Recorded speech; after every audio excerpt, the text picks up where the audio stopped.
Salut à tous, c'est Cédric, je suis très heureux de vous retrouver aujourd'hui pour cette toute nouvelle vidéo, toujours dans ce nouveau format un peu vlog sur le terrain. Je suis entre deux rendez-vous et j'en profite du coup pour faire une vidéo. Alors cette vidéo aujourd'hui, je vais répondre à une question qui m'a été posée par Thomas sur le Discord.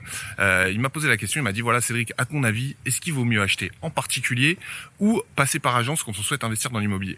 Et ça c'est une super question qui m'est très régulièrement posée. Ceux qui me suivent depuis un moment, vous devez savoir à peu près ce que je vais répondre, mais avant de développer mes idées, n'oubliez pas de mettre des pouces sur cette vidéo si vous aimez ce que je fais, si vous aimez mon travail, c'est important pour donner de la visibilité à ma chaîne, et pensez à vous abonner si c'est pas déjà fait.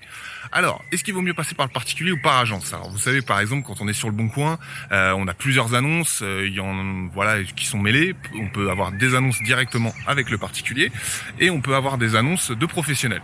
Donc, évidemment, il faut pas se fermer de porte, faut mieux passer par les deux, mais quel est le plus simple quand on souhaite investir, laquelle stratégie est la plus judicieuse? Pour ça, je vais prendre plusieurs cas. On va commencer par le prix. Il y a une idée reçue souvent qui dit que, en particulier, les biens sont moins chers. Je suis désolé, je tourne parce que la lumière est pas top. Voilà, je m'arrête du coup de marcher. Du coup, je vous disais, il y a des idées reçues qui disent, en particulier, j'économise les frais d'agence et autres, ce qui en soi est pas totalement idiot. Maintenant, je vais vous expliquer comment ça se passe souvent quand le particulier met en vente. Comme vous le savez, moi, j'ai une agence dont je connais vraiment le processus assez classique. Encore une fois, je fais une bête généralité. Il y a forcément des gens qui fonctionnent pas comme ça. Mais là, en l'occurrence, 80% des gens, c'est à peu près ce qu'ils font. Les personnes, ils se disent, j'ai envie de mettre mon bien en vente, comment je fais, je sais pas combien ça vaut, je vais appeler les professionnels et je vais demander une estimation. Ils font venir 1, 2, 3, 4 agences pour avoir des avis différents et puis pour pouvoir trancher.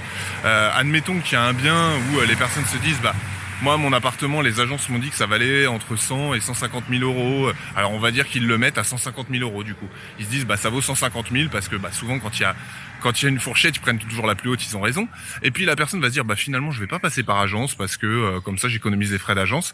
Et en fait, ils vont pas mettre à 150 000 euros en se disant, j'aurais économisé les frais d'agence. Ils vont se dire, je vais mettre une petite marge en plus, au cas où, comme ça, si on négocie, je retomberai sur mes pattes. Du coup, ils vont le mettre à 160 ou 165. Donc, en fait, très souvent, vous allez vous retrouver avec un bien qui va être plus cher que ce que vous avez dit en tant qu'agence.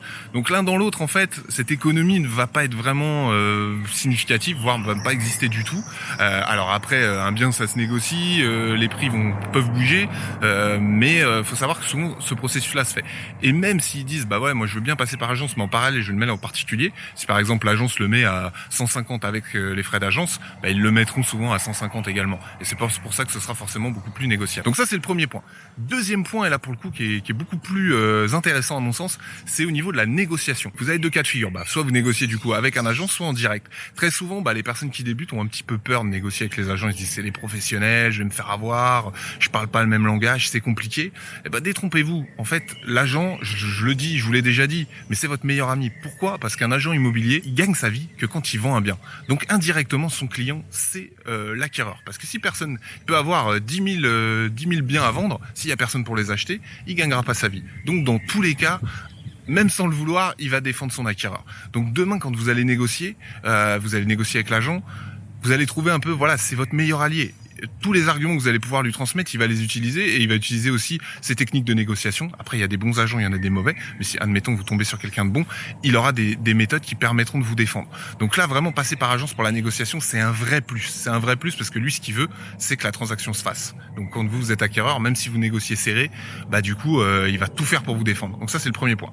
Maintenant, avec le particulier, là, vraiment, je vais prendre mon cas. Je parle vraiment pour moi parce qu'en ce moment, j'ai le cas, je suis en négociation sur plusieurs biens par agence, et notamment un par particulier. Moi, j'ai vraiment l'habitude de passer quasiment exclusivement par agence. Et là, j'ai trouvé quelque chose de bien pour un client en particulier. Et moi, c'est toujours quelque chose d'assez compliqué parce que par particulier, le rapport est pas le même. Déjà, il y a beaucoup plus d'affect. Faut savoir que les particuliers, c'est leur bien, ils l'ont acheté, donc ils ont du mal à entendre les défauts. Ils trouvent toujours un petit peu des parades. Quand c'est un agent immobilier qui leur dit, c'est un peu différent. Alors moi, certes, je suis agent immobilier, mais pour eux, je reste un client lambda, donc je suis pas audible par rapport à un conseil d'agent immobilier que j'aurais avec des clients au sein de mon agence. Donc ça c'est le point où ça c'est tout de suite, faut mettre beaucoup plus de tact. On peut être moins direct et ils ont du mal à l'entendre. Après, ça va dépendre aussi de qui vous avez en face de vous. Et ça, c'est la particularité aussi avec le particulier, c'est que si votre vendeur, c'est un directeur commercial, un commercial, j'en sais rien moi, quelqu'un qui vend des assurances, quelqu'un qui est un courtier en banque, et puis quelqu'un voilà, qui a 60 ans, qui prépare sa retraite, qui est pas du tout là-dedans, qui a acheté un bien il y a 20 ans, voilà, l'écoute va pas être la même. Vous allez devoir un petit peu vous adapter à ce que vous allez dire, parce que des personnes vont être plus ou moins à l'aise avec le jeu de la négociation, le jeu d'une transaction immobilière. Donc ça aussi, il faut savoir se mettre, voilà, avoir de l'empathie avec son vendeur pour voir exactement les mots qu'il faut trouver. Donc ça, c'est pas toujours évident aussi, parce que voilà, ça va dépendre de votre caractère et si vous savez faire ou non. Et attendez, je me mets là juste parce qu'il y a beaucoup de soleil. Donc ça, c'est le deuxième point. Et l'autre point, c'est que les réactions forcément vont pas être les mêmes. Quand je reprends l'exemple des différents profils, un directeur commercial, quelqu'un un petit peu qui a l'habitude, par exemple, va avoir des réactions très business qui vont être assez lisibles, on va dire.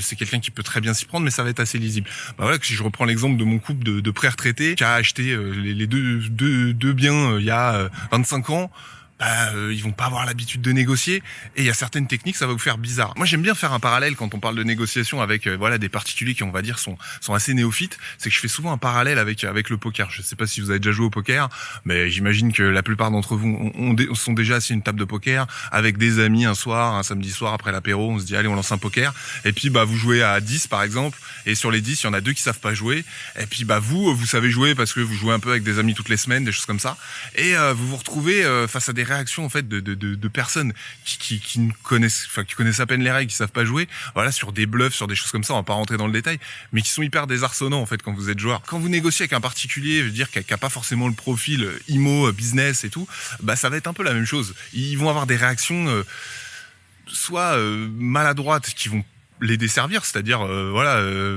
dire peut-être trop de choses, dire tout de suite leur dernier prix alors que vous étiez prêt même à accepter plus, des choses comme ça, et à la fois aussi être complètement hermétique face à certaines choses. Je vais vous expliquer ce qui nous arrive en ce moment.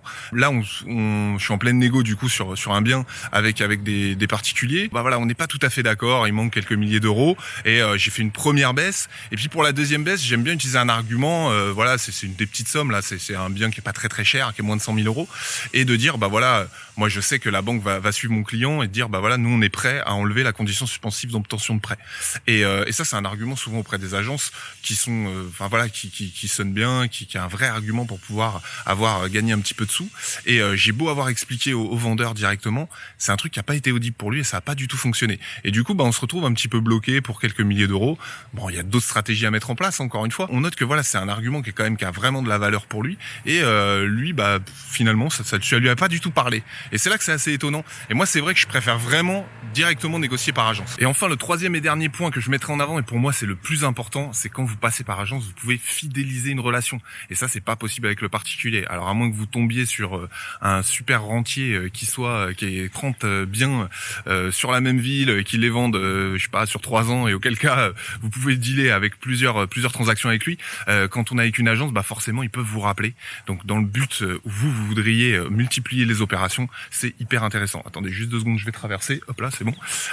Donc ça, évidemment, c'est à mettre en avant. Sachez qu'une fois que vous avez fait une transaction, c'est vraiment le meilleur moment de pouvoir fidéliser une relation avec une agence. Donc vous l'avez compris, moi je recommande vraiment de passer par agence. C'est beaucoup plus simple et efficace, surtout quand vous voulez multiplier les opérations. Donc continuez à regarder de toute façon sur le Bon Coin. On est en alerte d'absolument tous les biens, que ce soit particulier plus agence. Encore une fois, si vous voyez un bien, le même bien, moins cher en particulier, évidemment, on appelle le particulier. Mais vraiment, vous aurez des meilleurs résultats en passant par agence.